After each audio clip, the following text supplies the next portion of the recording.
शहर से दूर पहाड़ियों के बीच एक पुरानी हवेली खड़ी थी। टूटी दीवारें, झुकी छत और खिड़कियां जिनसे रात को अजीब नीली रोशनी झलकती थी। आसपास के लोग कहते थे कि उस हवेली में आत्माएं भटकती हैं। कोई उसके पास नहीं जाता था।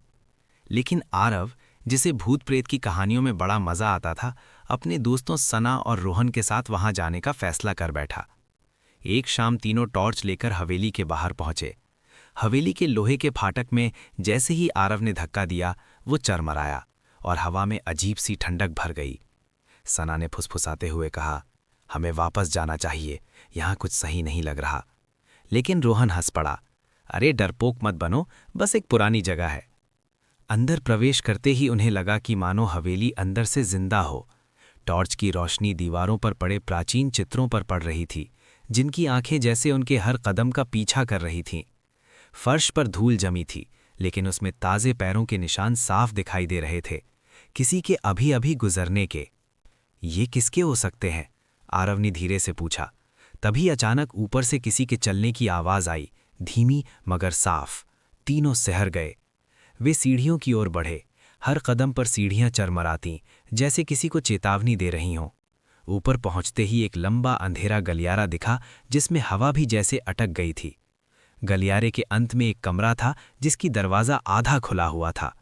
उसी कमरे से हल्की नीली रोशनी आ रही थी। चलो देखते हैं, आरव बोला, लेकिन उसकी आवाज़ में भी अब डर था।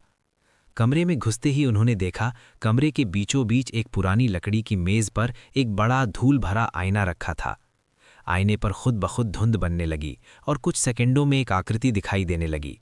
सफ़ेद कपड़े पहनी एक औरत, जिसके बाल बिखरे थे और चेहरा अस्पष्ट। उसकी आंखें आईने के अंदर से सीधे उन पर टिकी थीं। सना चीख पड़ी।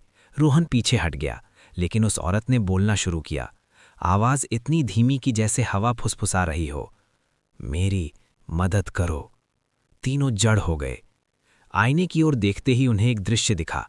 हवेली की वही औरत, जिसे कई साल पहले गांव वालों ने जादू टोने का आरोप लगाकर इस हवेली में बंद कर दिया था। अकेलेपन में उसकी मौत हो गई थी और वो सिर्फ चाहती थी कि कोई उसकी कहानी सुने और उसकी आखिरी चीज़, उसके परिवार की पुरानी डायरी को बाहर ले जाकर लोगों तक पहुंचा दे।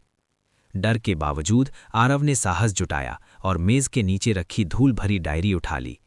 जैसे ही उसने डायरी उठाई, आईने की रोशनी धीरे धीरे फीकी पड़ने लगी। वो औरत मुस्कुराई और पल भर में गायब हो गई। नीचे पहुंचते पहुंचते हवेली पहले जैसी नहीं लग रही थी। उसका बोझ कम हो चुका था। बाहर निकलते ही हवेली की खिड़कियों की नीली रोशनी बुझ गई। तीनों उस रात वहां से भाग तो जरूर गए, मगर डायरी उन्होंने अगले दिन गांव वालों को सौंप दी। और तभी सबको पता चला कि हवेली में रहने वाली औरत कोई चुड़ैल नहीं, बल्कि एक दयालु वैद्य थी। इसके बाद हवेली में कभी रोशनी नहीं दिखी। लेकिन कुछ लोग आज भी कहते हैं, कभी कभी वहां से धीमी सी आवाज़ सुनाई देती।